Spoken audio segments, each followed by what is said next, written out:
Le marié a soudainement ramassé une assiette pleine de nourriture et l'a jetée sur le sol, provoquant des éclaboussures spectaculaires de sauce sur le tapis. Mon mauvais, m'a glissé des mains. Il me regardait et riait de bon cœur, annonçant à tout le monde. Mon copain assis ici est un nettoyeur. Il a l'habitude de gérer les dégâts, alors laissons-le faire. Pouvez-vous vous en occuper, monsieur le nettoyeur? Quand je l'ai refusé, la mariée s'est tenue devant moi, me bloquant le chemin. Mon mari a dit, vous êtes la racaille de la société. N'osez pas répondre à une élite comme ça. Puis, ma femme est apparue de nulle part et a tapé sur l'épaule de la mariée par derrière.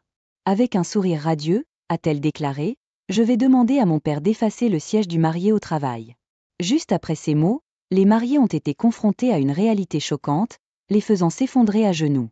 Je m'appelle Brian Smith, j'ai 26 ans. J'ai perdu mes parents dans un accident pendant ma 2e année d'université. Noyé dans le chagrin, j'ai abandonné l'université et j'étais désespéré par la vie jusqu'à ce que le soutien de quelqu'un m'aide à me rétablir. Maintenant, je travaille comme femme de ménage. J'ai épousé Emily, une de mes pères, diplômée d'une grande université et travaillant dans une grande banque quand j'avais 25 ans. Elle était représentante des ventes d'entreprise dans sa succursale, connue pour son agilité qui égalait celle de n'importe quel homme et son travail méticuleux qui tirait parti de sa féminité, améliorant régulièrement son record de vente et étant même évoquée comme une future femme cadre. Je rêve de travailler au cœur de l'économie américaine, disait-elle avec des yeux pétillants. Pendant nos fréquentations, je me suis toujours demandé si quelqu'un comme moi, mal assorti en termes d'éducation et de travail, pouvait vraiment la rendre heureuse. Mais Emily se contenterait de rire de ses inquiétudes. Je me souviens encore comme si c'était hier, le jour où elle a accepté ma proposition en larmes. Même elle avait ses faiblesses, cependant. Eh bien, voyons voir. Emily l'a dit, me regardant de l'autre côté de la table pendant que je mangeais. Emily était rentrée tôt du travail pour la première fois et s'était tout donné pour préparer le dîner après avoir regardé une vidéo de recette. Les pâtes à la crème qu'elle a faites, pour être honnête, n'étaient pas géniales. Les pâtes étaient trop cuites, la sauce était fade et le brocoli était encore dur. Mais pour moi, ce n'était pas une question de goût. J'étais juste heureux qu'elle ait essayé si fort. Youpi, c'est délicieux. J'ai dit, essayant de manger autant que possible sans qu'elle s'en aperçoive. Cependant, Emily appuya sa joue dans sa main avec un regard déçu. Ryan Tunnezesi dilate quantum mens. Je me suis instinctivement couvert le nez avec ma main. Pourquoi? J'ai suivi la recette à la lettre. Je n'ai pas pu m'empêcher de rire en la lavant bercer la tête de désespoir. C'est affreux, se moquer de moi. Emily gonfla ses joues et me regarda fixement.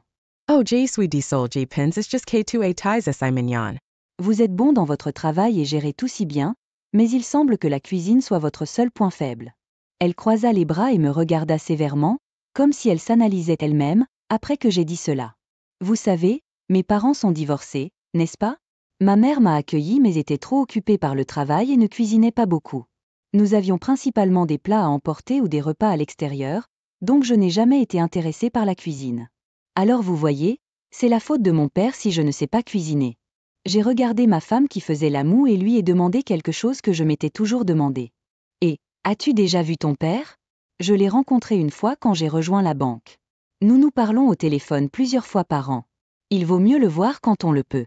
Vous ne savez jamais quand vous pourriez soudainement ne plus jamais en avoir l'occasion. Je me souvenais de mes parents décédés. Brian. Emily a dit, je vais y réfléchir. Elle posa sa main sur la mienne sur la table. Ce jour-là, j'étais au travail, chargée de nettoyer les murs extérieurs d'un certain immeuble de bureaux. Cela faisait un moment que je n'avais pas été jumelée avec Ken, un collègue senior de 45 ans. Ken était un nettoyeur principal, titulaire d'une certification de technicien en nettoyage. C'était la personne en qui le président avait le plus confiance. Notre travail de la journée consistait en un travail d'accès sur corde, effectué en se balançant sur le toit. Nous appelons cela le travail de balançoire, car nous nous sommes assis sur une balançoire pour faire le travail. Je n'ai pas particulièrement peur des hauteurs, mais le travail était éprouvant pour les nerfs car une erreur pouvait entraîner un accident. Brian. N'oubliez pas de vérifier l'équipement. Le président m'a spécifiquement demandé de m'assurer que vous n'avez pas d'accident. Nous ne pouvons pas laisser Emily devenir une jeune veuve. Oui, monsieur. Prenant les paroles de Ken à cœur, j'ai soigneusement accompli mes tâches, une par une. Après 5 heures de travail, nous avions terminé toutes nos tâches en toute sécurité. Je rangeais les pylônes et les cordes que nous utilisons pour délimiter la zone de travail. Soudain, quelqu'un a appelé mon nom. Brian. Surpris, Je me suis retournée pour trouver Tom Brown, qui était dans le même séminaire que moi à l'université. Oh, Tom. M'écriai-je, surpris, et j'enlevai mon casque. Tom m'a regardé de haut en bas et a ricané en disant « Vraiment ? Vous ? Vous avez abandonné l'université pour devenir femme de ménage ? C'est assez mauvais, mec. » Tom avait toujours été comme ça. Il jugeait toujours les gens en fonction de leur apparence, de leur travail et de leurs revenus. Il décidait comment interagir avec quelqu'un, en fonction de s'il y avait un avantage pour lui. Je n'ai pas été surpris, mais il était toujours aussi antipathique. « Que faites-vous comme travail maintenant ? » lui demandai-je avec dégoût, en liant la corde. « Me? Oh, pas grand-chose, juste un humble employé de banque. » Il l'a dit, tournant devant moi pour redresser le col de son costume et afficher son badge d'entreprise. J'ai reconnu ce badge. Ce badge est le même que celui de la banque d'Emily. Tom et Emily travaillent dans la même banque. Je ne pouvais pas cacher ma consternation. Voyant ma réaction, Tom sourit avec suffisance. « Ouais, c'est un travail difficile. Je dois y aller maintenant. » Je voulais partir rapidement, craignant que d'autres interactions avec lui n'aient un impact négatif sur le travail d'Emily. Ensuite, Tom a dit « Oh, oui, je me marie le mois prochain. Beaucoup de vieux amis de l'université seront là, vous devez donc absolument venir à la réception. Tout le monde sera ravi. » J'ai craché intérieurement de dégoût, comme si j'allais assister à votre réception de mariage. Cependant, j'ai décidé de garder mon sang-froid, d'autant plus qu'il est le collègue d'Emily. Étant donné que je ne connaissais pas la nature de la relation entre Tom et Emily, il semblait sage de garder les choses amicales pour le moment. Felicitations. J'adorerais y assister et célébrer, mais Tommy souriait. il s'attendait à ce que j'ai honte de mes origines et que je ne me sente pas à ma place lors d'un mariage d'élite, ce qui lui donnait une raison de se moquer de moi devant les autres autour d'un verre. Très bien, si c'est comme ça que vous le voulez, j'y assisterai fièrement. Il n'y a rien dans ma vie dont j'ai honte. J'avais perdu tout semblant de calme. Avec un large sourire, j'ai déclaré « Absolument, je serais ravi d'assister à votre réception de mariage. » En entendant mes mots, Tom a semblé étonnamment choqué, ses yeux étincelants en me regardant. C'était le regard d'une hyène qui avait repéré sa proie. Il sourit, un sourire espiègle se répandant sur son visage. Peut-être avait-il concocté une sorte de plan de divertissement pour me ridiculiser devant le groupe d'élite assistant à la réception. Je suis ravi. Je vous enverrai bientôt une invitation. Tom a dit avant de quitter les lieux. J'ai regardé son dos alors qu'il s'éloignait, déjà rempli de regrets.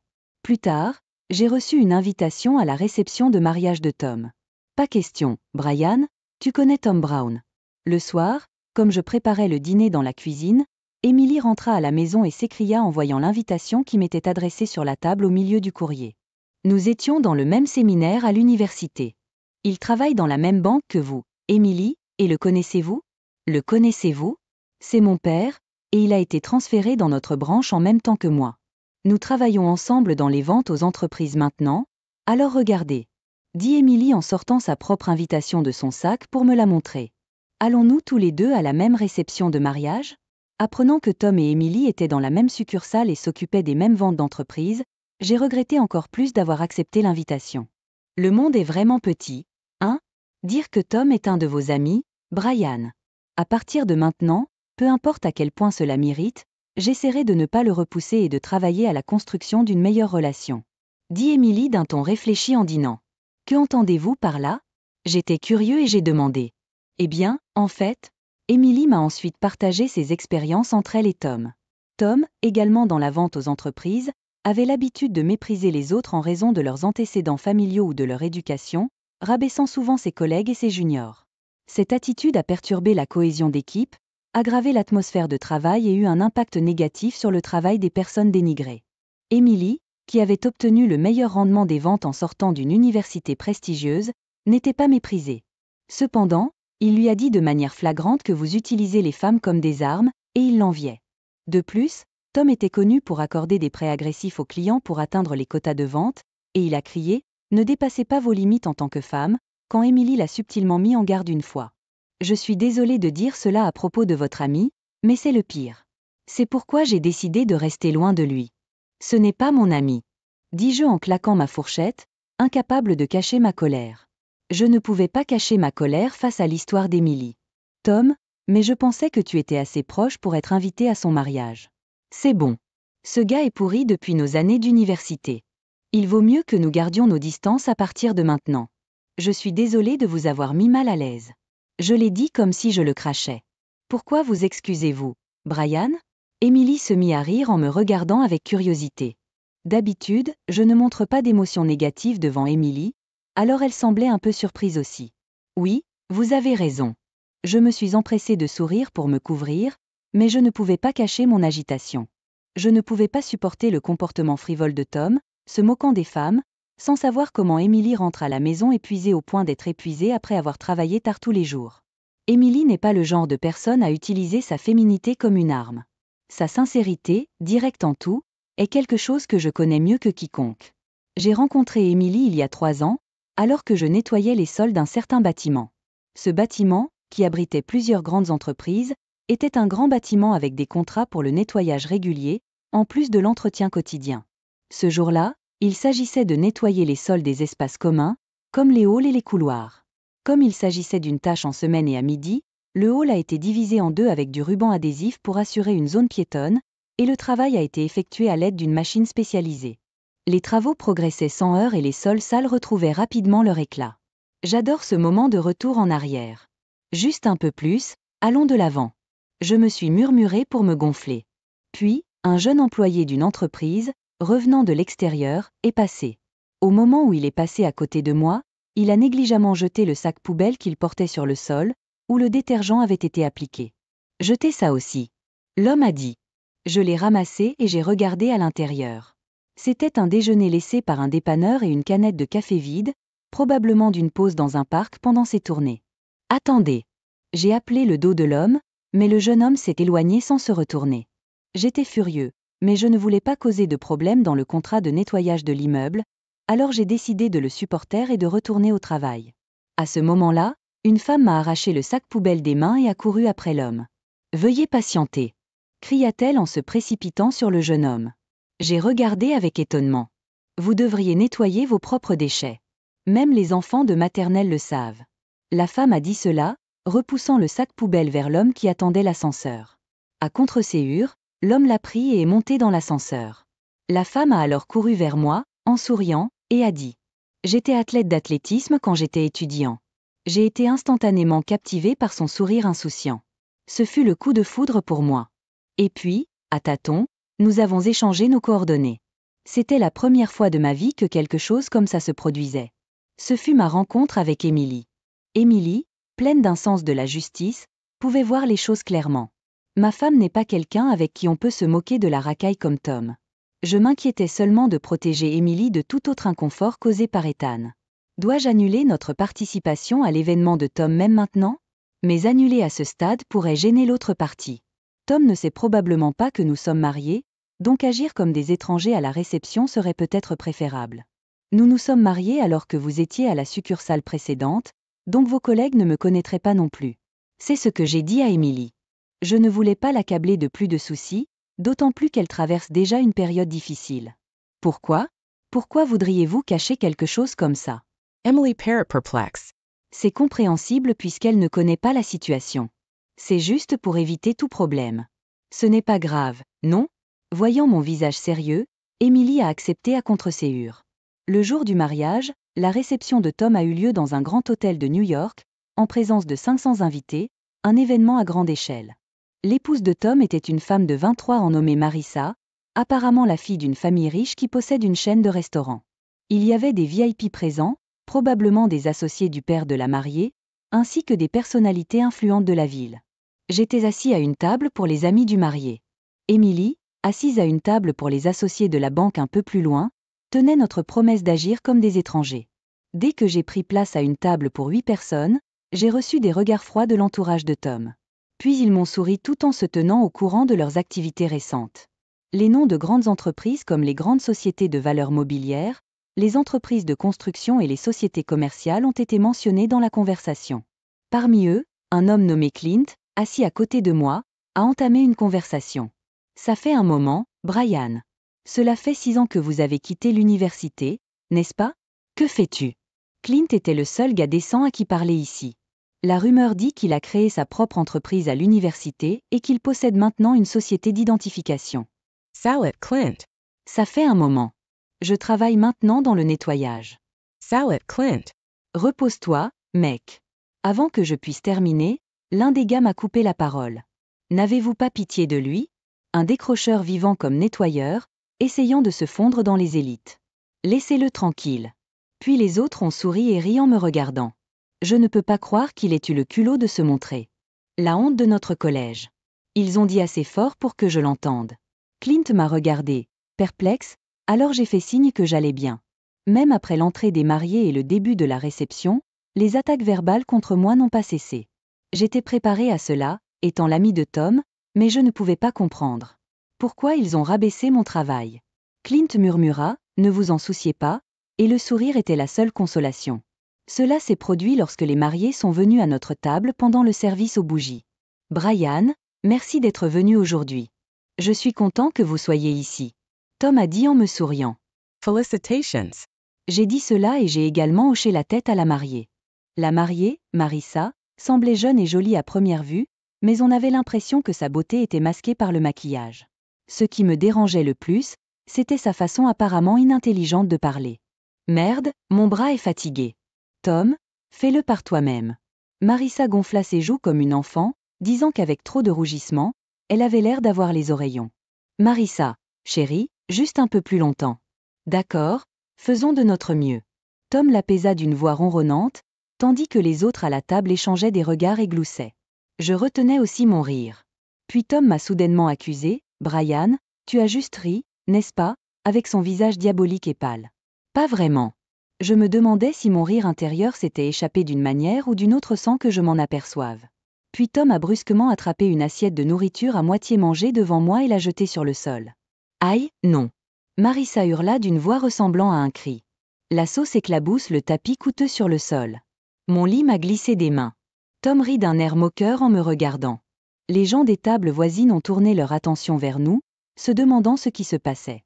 Une membre du personnel s'est précipitée pour nettoyer, mais Tom l'a arrêtée en disant « Ne vous inquiétez pas, mon amie assise ici est une femme de ménage habituée à s'occuper de choses sales. Laissez-le s'en occuper, s'il vous plaît, monsieur nettoyeur.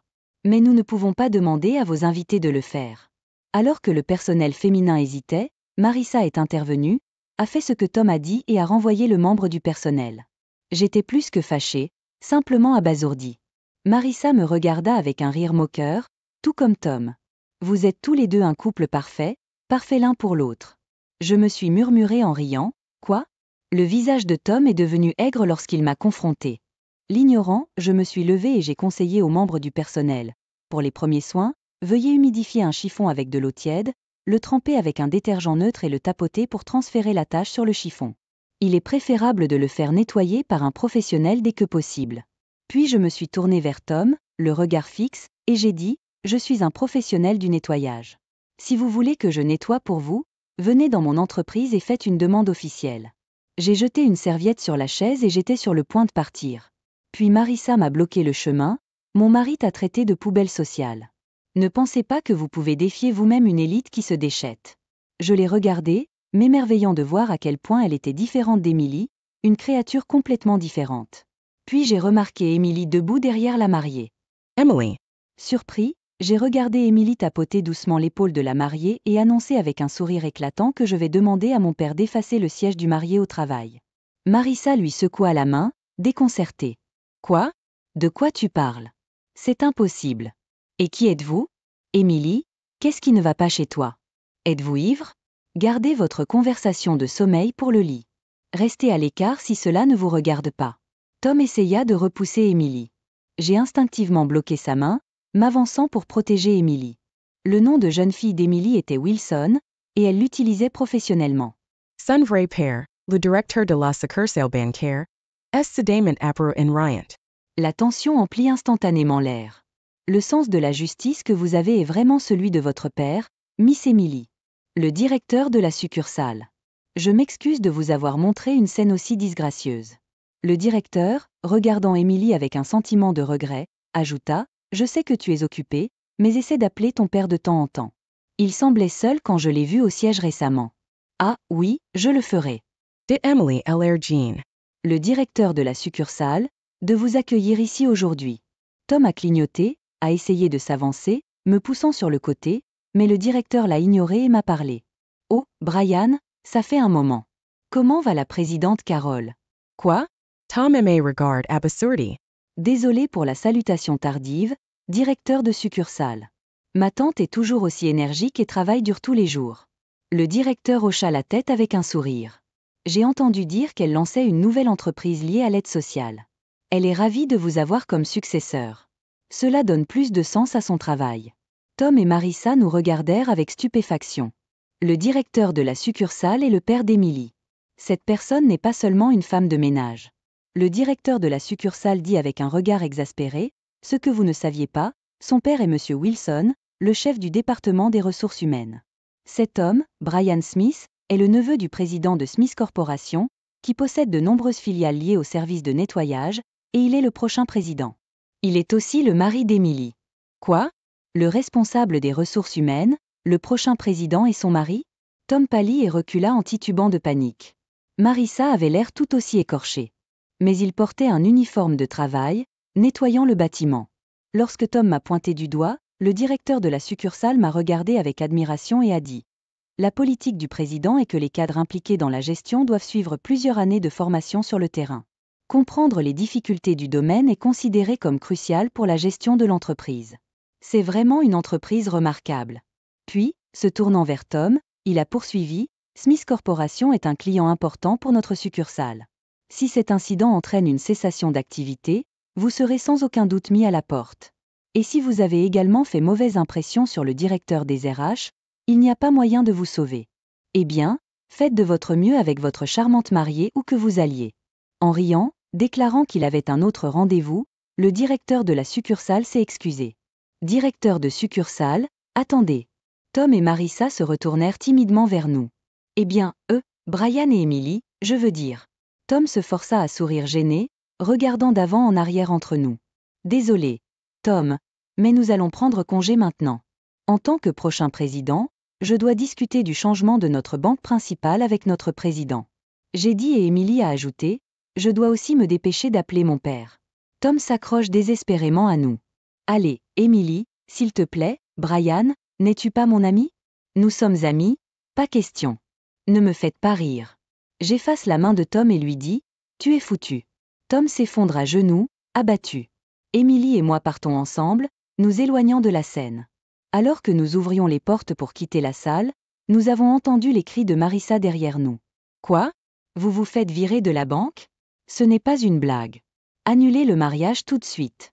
Je refuse d'épouser un homme comme celui-ci. Papa, fais quelque chose. » La salle commence à bourdonner de bruit. « Quoi ? De quoi tu parles ? Je ne voudrais pas d'une femme stupide comme toi, même si tu le suppliais. Veuillez m'excuser. » Émilie et moi entendons cela, nous nous regardons et partageons un rire.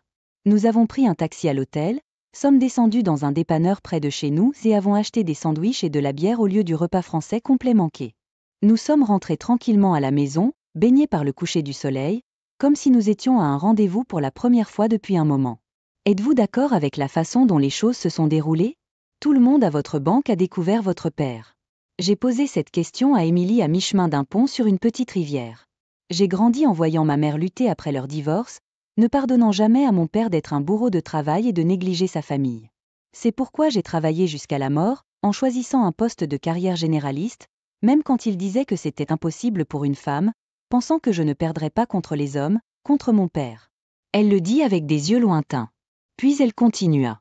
Mais en travaillant dans la même banque que mon père, j'ai finalement compris les difficultés de mon père.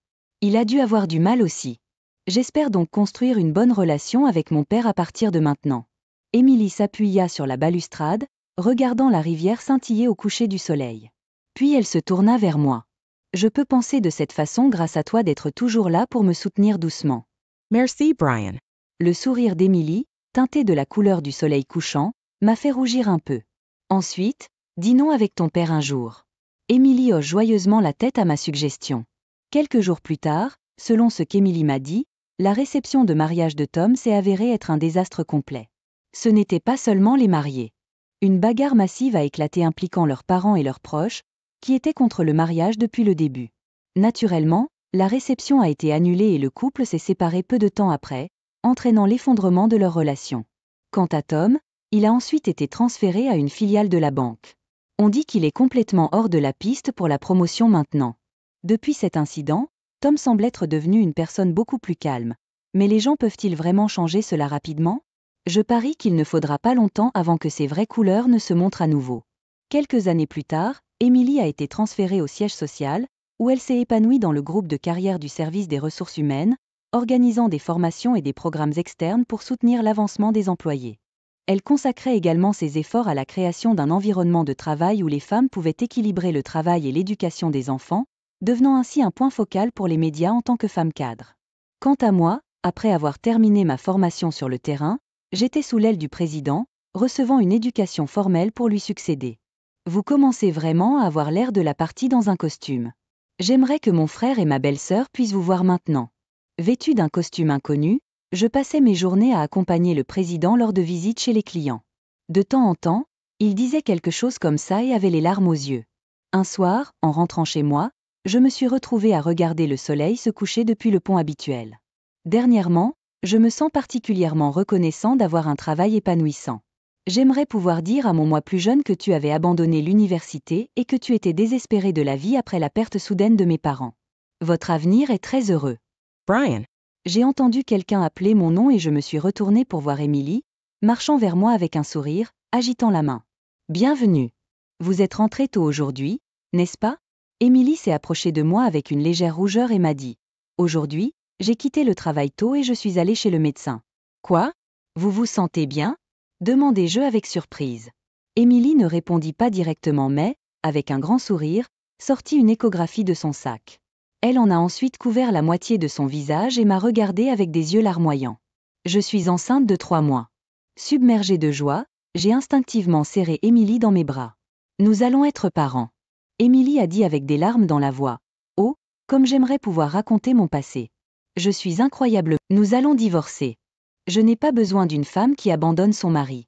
C'est ce que mon mari Eldon m'a dit après que j'ai accouché chez mes parents. Il m'a même poussé des papiers de divorce pré-remplis au visage. Jusqu'à présent, Eldon ne s'était pas inquiété pour moi pendant ma grossesse. En fait, il a quitté son emploi pour des raisons égoïstes et est maintenant au chômage. J'ai finalement perdu tout amour pour Eldon. Je n'ai pas besoin d'un mari comme ça, et c'est mauvais pour notre enfant aussi. J'ai dit froidement, d'accord, je vais te donner le divorce que tu veux, et j'ai fermement décidé de partir. GM appelle Gloriana Ambrosio. Je suis une femme moyenne de 30 ans travaillant comme employée de bureau. J'ai un mari du même âge que moi qui s'appelle Eldon, et nous nous sommes mariés à 26 ans. Nous sommes devenus proches rapidement car nous travaillions dans le même département. Eldon était une personne très gentille et prenait son travail au sérieux. Il m'a avoué ses sentiments, et comme c'était quelqu'un avec qui je me sentais à l'aise, nous nous sommes mariés après 1 an de fréquentation. Son père Caden est une personne responsable qui dirige sa propre entreprise. Eldon a toujours dit que mon père était strict et effrayant, mais Caden a été gentil avec moi. Nous en avons jamais eu de grosses disputes et notre relation conjugale était bonne. Mais un incident majeur s'est produit il y a 8 mois. J'ai été appelée dans le bureau du patron au travail, me demandant de quoi il s'agissait. Le patron m'a dit quelque chose d'inattendu. En fait, j'ai entendu dire que l'attitude d'Eldon au travail est médiocre. Plus précisément, il ne respecte pas les délais et ne s'excuse pas d'être en retard aux réunions avec les clients. Son patron ne sait pas quoi faire. Pourriez-vous lui parler? Peu de temps après notre mariage, Eldon et moi avons été séparés dans des départements séparés. J'étais choquée. Nous avions été dans des départements séparés depuis notre mariage. Et j'avais cruel d'en travailler avec diligence. Il n'y avait aucun signe de changement à la maison et j'ai commencé à craindre qu'il ne soit stressé. J'ai interrogé Eldon à ce sujet ce soir-là. Puis il m'a promis, non, je ne m'entends pas bien avec mon patron.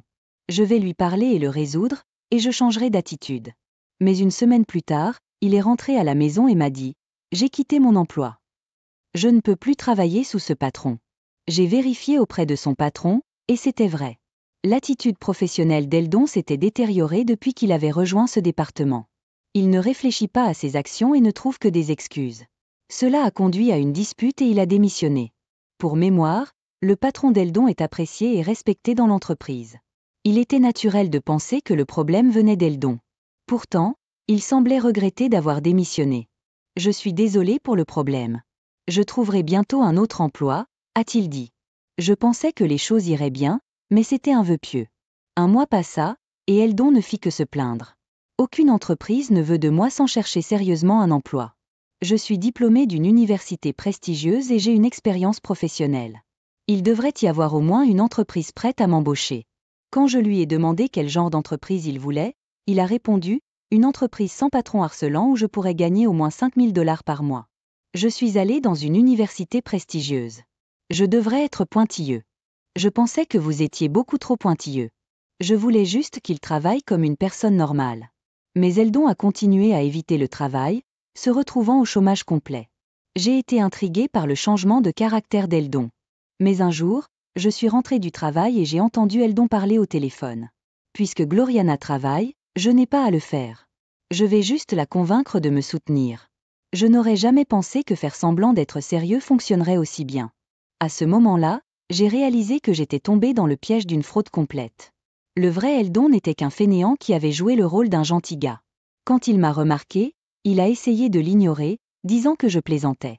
Je vais chercher un emploi. Mais je n'étais pas dupe. Assez, c'est assez. Tu ferais mieux de commencer à travailler, ai-je crié, insistant pour qu'il trouve un emploi, n'importe lequel. Une partie de ma colère venait de l'inquiétude pour notre avenir. Mais il y avait une autre raison plus pressante pour laquelle j'étais enceinte. J'ai découvert que j'attendais à peu près au même moment qu'Eldon a quitté son emploi. Élever un enfant coûte de l'argent, alors je voulais qu'Eldon trouve un emploi stable. Mais comme je l'ai mentionné, Eldon est resté sans emploi et ne s'est pas beaucoup soucié de mon état de grossesse. Je luttais contre les nausées matinales et d'autres problèmes, ce qui rendait les tâches ménagères difficiles. Pourtant, Eldon était allongé sur le canapé en mangeant des chips, disant même que la grossesse n'était pas une maladie. Traitez-le. J'avais espéré qu'il changerait à mesure qu'il deviendrait plus conscient de sa paternité imminente. Mais son attitude est restée la même. En fait, cela s'est aggravé. Pas plus tard qu'hier, il est devenu furieux quand j'ai utilisé de la nourriture en conserve pour gagner du temps sur la cuisson. Vous devriez donner à votre mari de bons repas. C'est le devoir d'une épouse, a-t-il sermonné. J'étais furieux. Nous avons eu une discussion animée, et pas une seule fois il n'a mentionné son inquiétude pour notre enfant. Je suis sérieusement inquiet pour notre avenir ensemble. Certains pourraient dire, pourquoi ne pas simplement divorcer de lui? Mais si je le fais, notre enfant naîtra dans un foyer sans père. Je suis émotionnellement instable, surtout avec ma première grossesse, et la date d'accouchement approche. J'ai décidé de reporter toute discussion sérieuse après la naissance. Étant donné le manque de fiabilité d'Eldon, j'ai choisi d'accoucher chez mes parents. Mes parents ont convenu que c'était la meilleure option, mais même alors, Eldon s'est plaint. Que suis-je censé faire sans toi? Qui va faire les tâches ménagères?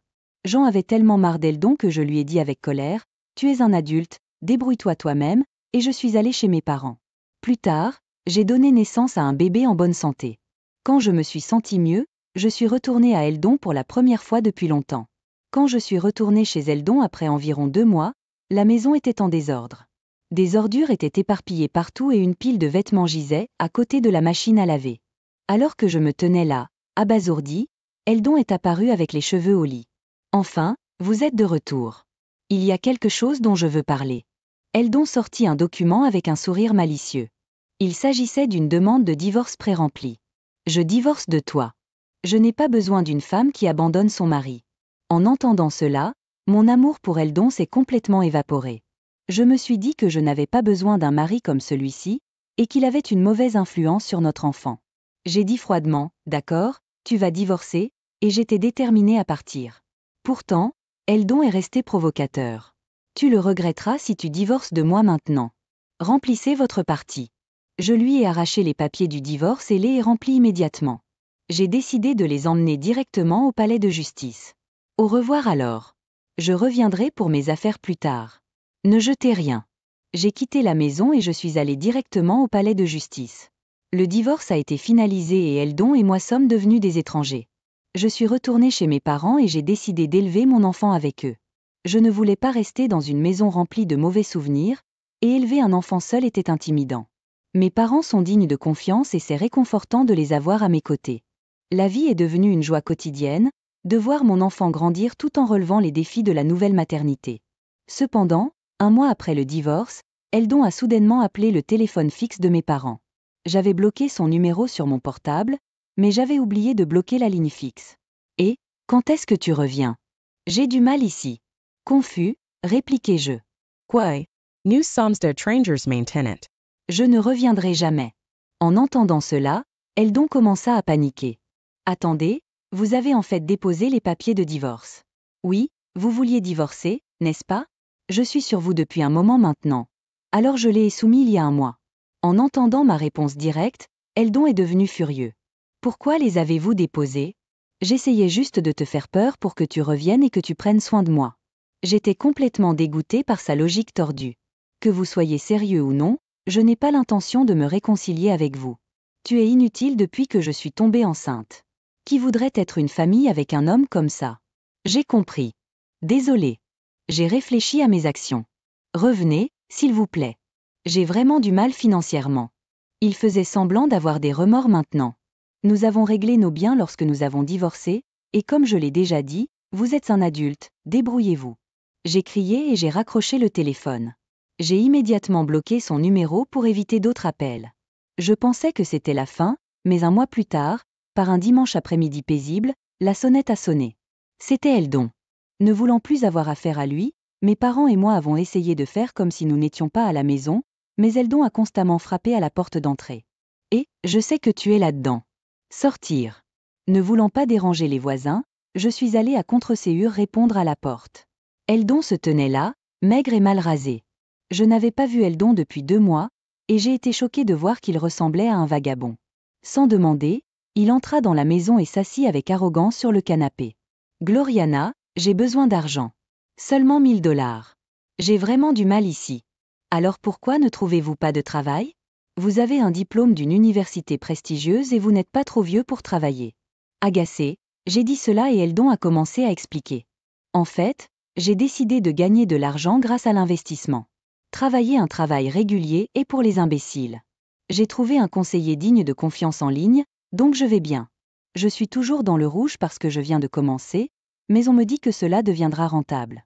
Mais je suis à court d'argent que j'ai reçu de notre division immobilière, alors j'ai besoin de votre aide. J'étais sûre que c'était une arnaque. Ma mère, l'air dégoûtée, est retournée s'occuper du bébé. Mon père avait aussi l'air de penser que c'était une arnaque, mais Eldon, inconscient, a continué à insister pour obtenir de l'argent. Je te rembourserai quand mes investissements seront rentabilisés, et tu pourras vivre la grande vie. J'ai atteint mon point de rupture avec ces exigences incessantes et absurdes. Si vous n'arrêtez pas, j'appelle la police. J'étais vraiment en colère, et avec mon père, nous avons mis Eldon à la porte. La mention de la police l'a tenu à l'écart pendant un certain temps, mais nous n'avons jamais su quand il pourrait réapparaître. Nous avons envisagé de déménager, mais avec un bébé, il semblait ridicule d'engager des frais de déménagement juste à cause de lui. Alors mes parents et moi avons conçu un plan pour la prochaine fois qu'Eldon se présenterait. Un autre mois passa, et malheureusement, Eldon revint. En le voyant, ma mère a immédiatement passé un coup de fil comme prévu, et mon père et moi avons laissé entrer Eldon et l'avons amusé pendant un moment. Son objectif était toujours l'argent. J'ai des ennuis. Je n'arrive pas à atteindre mon investissement. J'ai versé plus de 10 000 $, et c'était une arnaque. Je n'ai plus rien. Tu es le seul sur qui je peux compter. Il était incompréhensible qu'il pense pouvoir compter sur moi après tout ce qu'il avait fait. Mais nous ne pouvions pas simplement le renvoyer. Il pourrait revenir. Alors mon père et moi avons écouté les plaintes d'Eldon pour gagner du temps. Nous attendions des renforts. Quand Eldon s'arrêta, je souris d'un air rassurant. Ne vous inquiétez pas.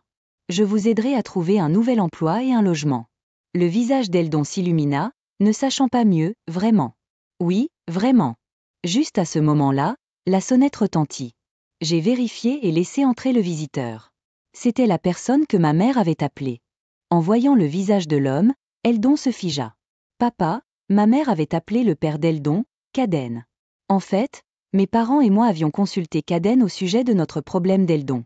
Après avoir entendu toute l'histoire, Caden a dit « Je m'excuse pour les ennuis que mon fils stupide vous a causés. S'il vous dérange à nouveau, veuillez me contacter.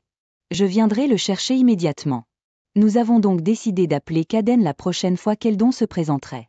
Eldon était intimidé par son père, alors nous espérions que cela aurait un effet. Et c'est ce qui s'est passé. Eldon était furieux. « Pourquoi as-tu consulté mon père? C'est une question de famille. Je ne suis pas un enfant. Je n'ai pas besoin de compter sur mes parents. » Mais son visage était pâle. Caden, d'autre part, a semblé exploser de colère au mot d'Eldon. Quel genre d'attitude est-ce?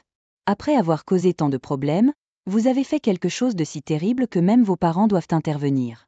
Que faites-vous à 30 ans ? Eldon a été réduit au silence et a été emmené par Caden.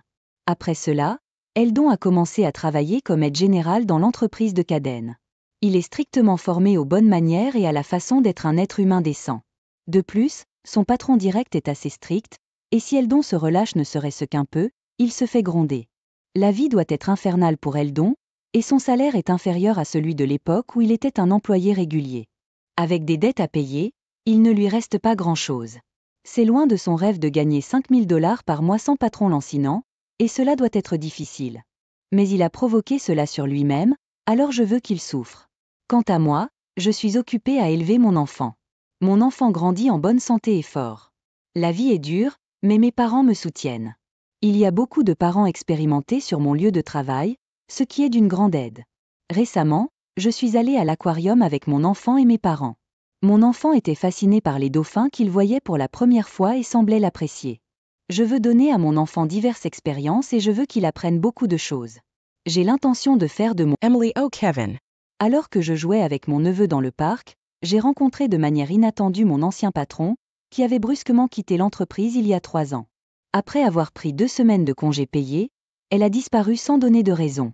Maintenant, debout à côté de mon ancien patron, il y avait une fille qui avait l'air d'avoir l'âge de la maternelle.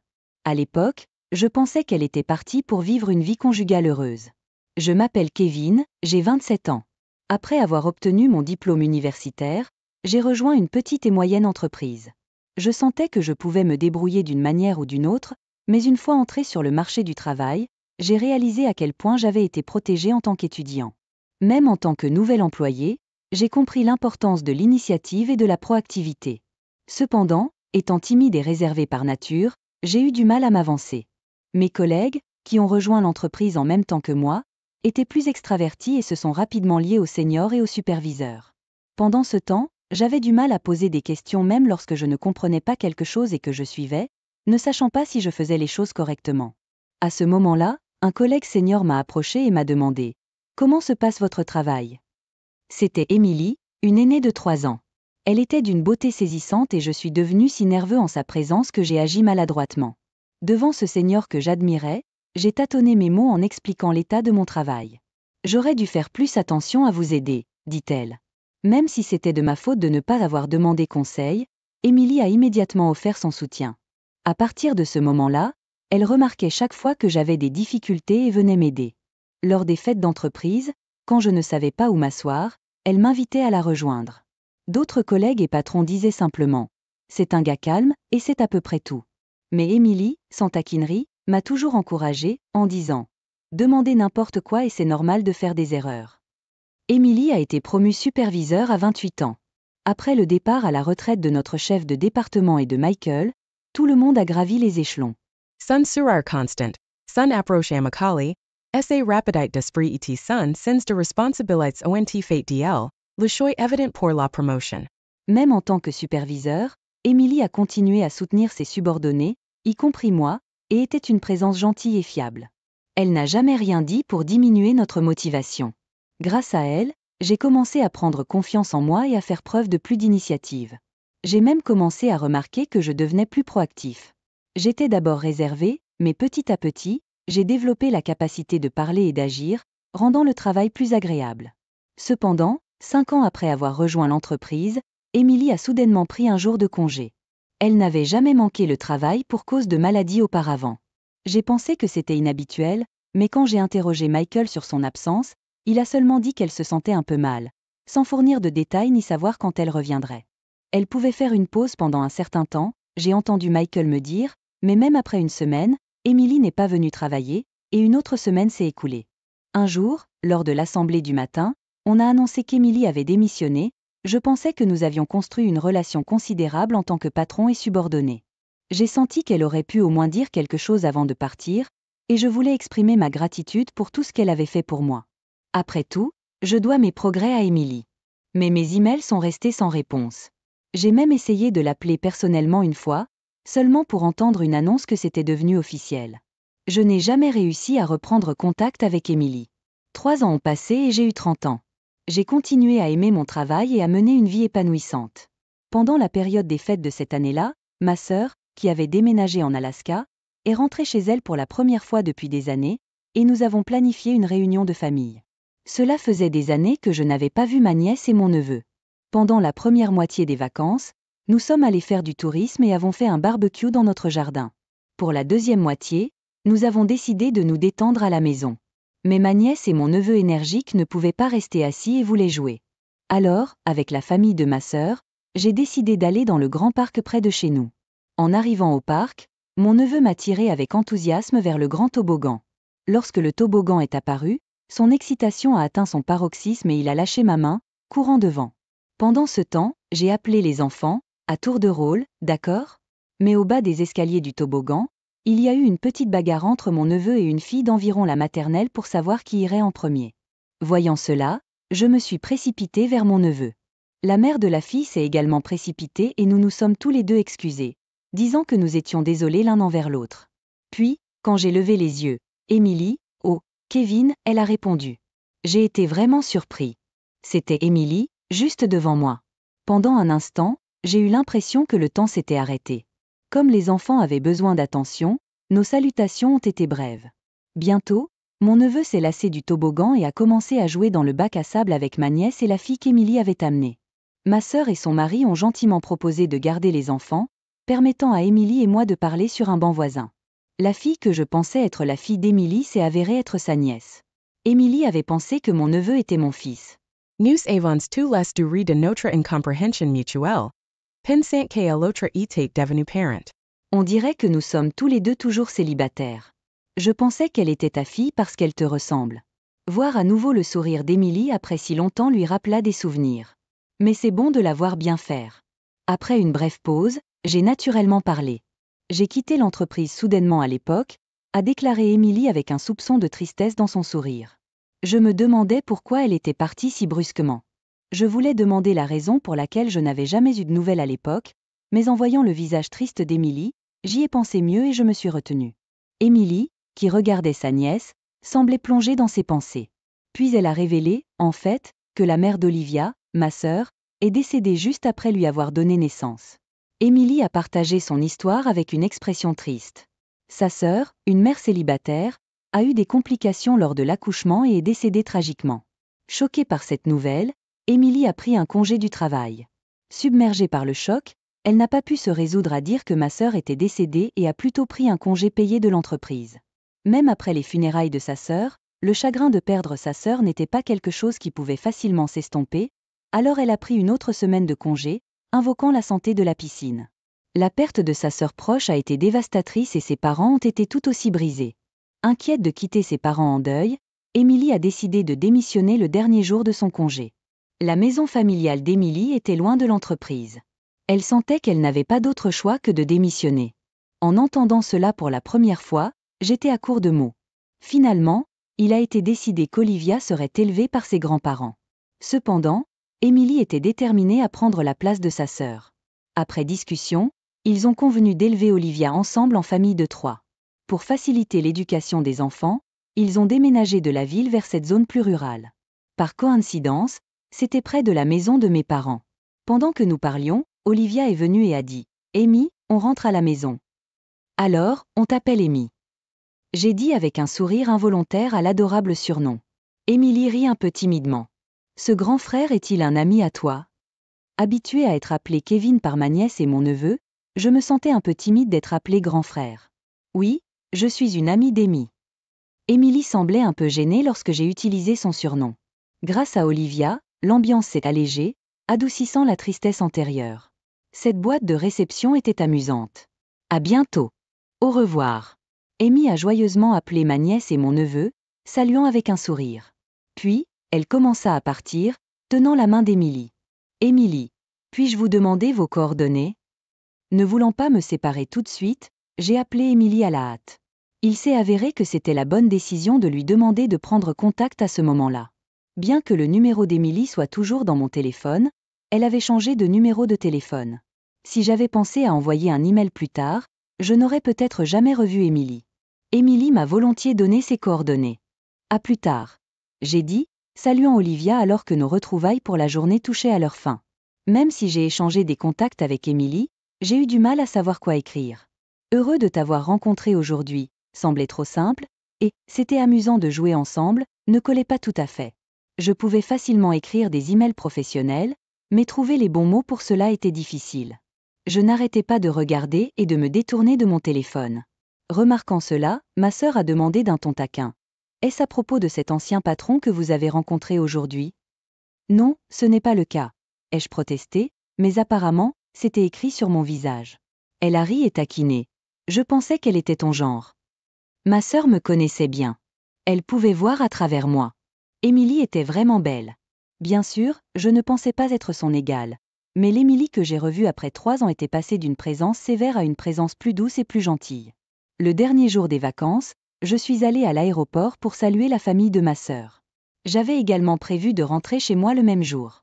Finalement, j'ai envoyé un email à Émilie ce jour-là. Malgré ma délibération, il s'agissait d'un simple message sur le retour à la maison et que je la contacterais à nouveau. Émilie a répondu. Merci d'avoir joué avec Olivia, fais attention à ton retour à la maison. De retour à ma vie normale, Émilie est restée dans mon esprit. Je voulais lui envoyer un message, mais je ne savais toujours pas quoi dire. Finalement, j'ai commencé à parler de sujets locaux, comme si l'ancien magasin de bonbons que nous avions l'habitude de visiter était toujours là ou si je recommandais de bons restaurants.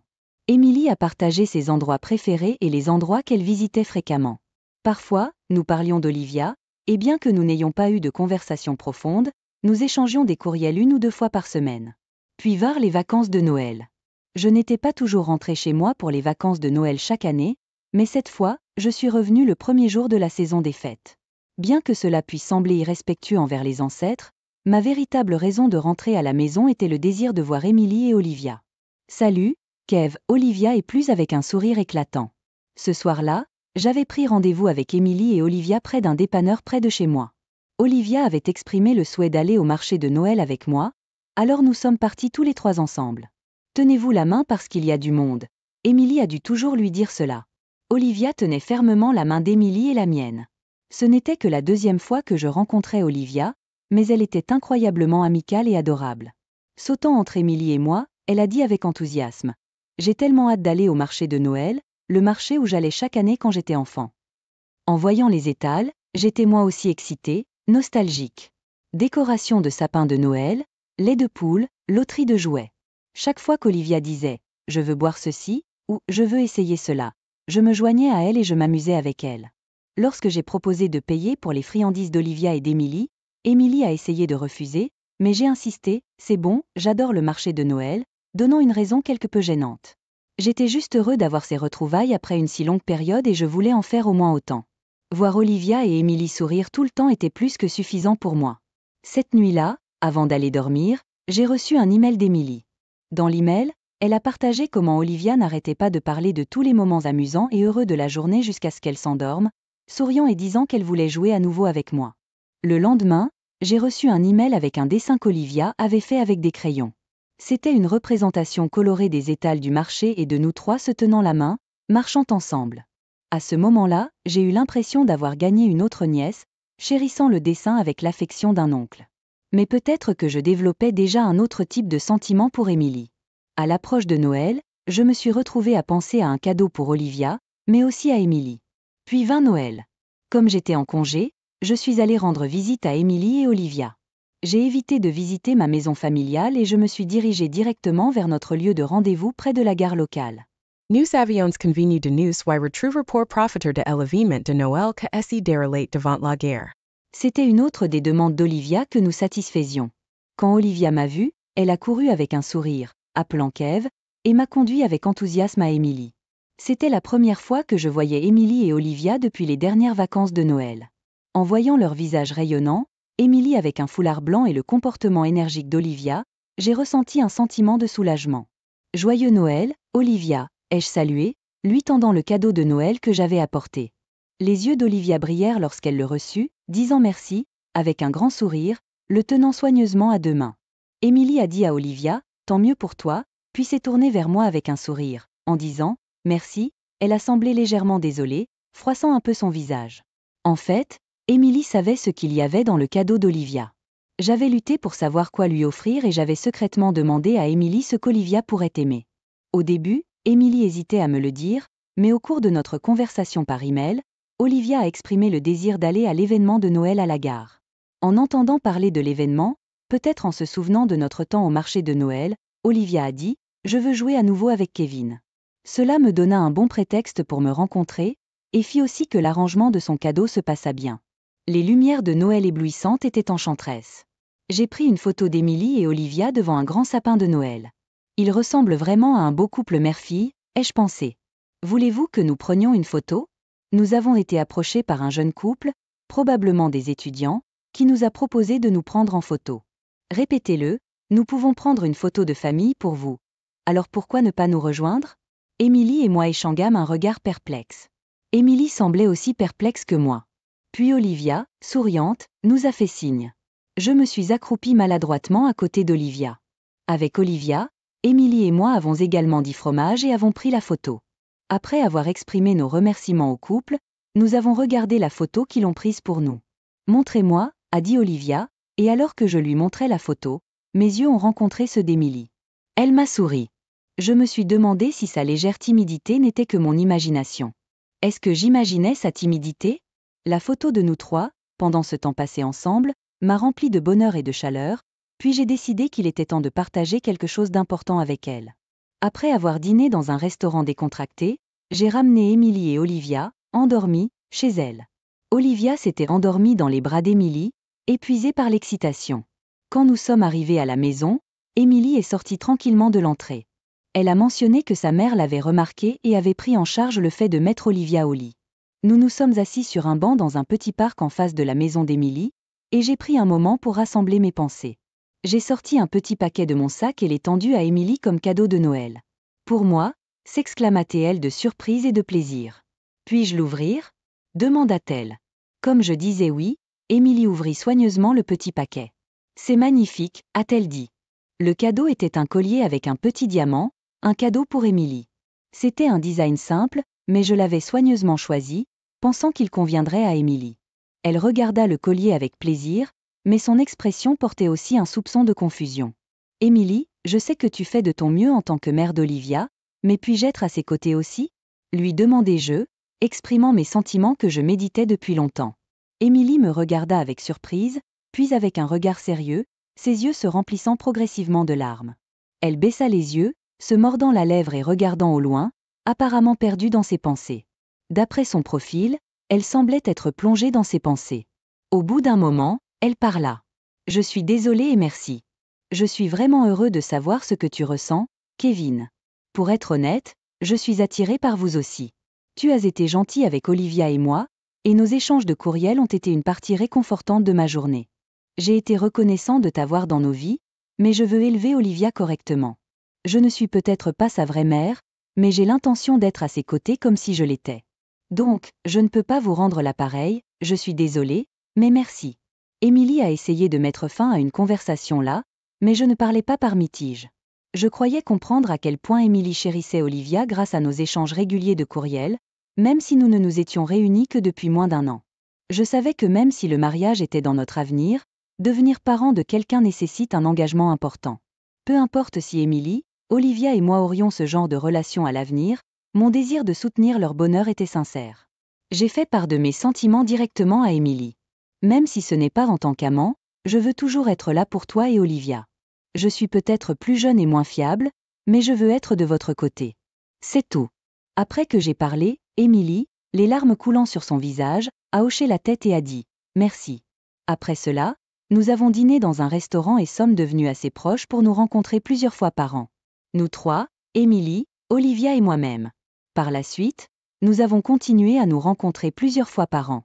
Comme je rendais visite à Émilie et Olivia plus souvent, le souhait d'Ami de prendre l'avion les a amenés à visiter ma région pour faire du tourisme. Quand Olivia était sur le point de commencer l'école primaire, nous sommes allés faire les courses ensemble pour son sac à dos. Nous avons acheté des repas légers dans un magasin et avons décidé de déjeuner dans un parc avec une aire de jeu. Tout en mangeant des sandwichs et en profitant du moment, Olivia a soudainement dit « Kev et Amy, vous n'allez pas vous marier ?» À ce moment-là, Olivia avait totalement l'habitude de m'appeler Kev. Je me demande d'où elle a tiré cette idée. Surpris par sa question soudaine, Émilie et moi nous sommes tous les deux étouffés avec notre nourriture. « Pourquoi penses-tu cela, Olivia ? demandai-je, essayant de rester calme. Parce que Kev, tu aimes Amy, non? Olivia, les joues pleines de sandwich, gloussa et nous regarda, Émilie et moi, disant que je le savais. À ce moment-là, nous avons tous les deux ri avec elle, mais j'ai remarqué un léger changement dans les sentiments d'Émilie. Mes propres sentiments étaient également devenus plus forts depuis ce temps. Un autre jour, j'ai officiellement demandé Émilie en mariage. Oui, répondit-elle, avec un sourire radieux et sans hésitation. Grâce aux paroles d'Amy, nous avons pu avancer. J'aime à penser qu'elle était le petit lien qui nous a réunis. Olivia est entrée à l'école primaire et je suis devenue son père. Pour me rapprocher de nos familles, j'ai pris la décision importante de changer d'emploi et de retourner dans ma ville natale. Nous avons loué un appartement près de la maison de nos deux parents et avons commencé à vivre ensemble en famille. Maintenant, nous élevons Olivia avec les deux groupes de grands-parents. Je m'engage à protéger son sourire pur et honnête, ainsi que celui d'Émilie,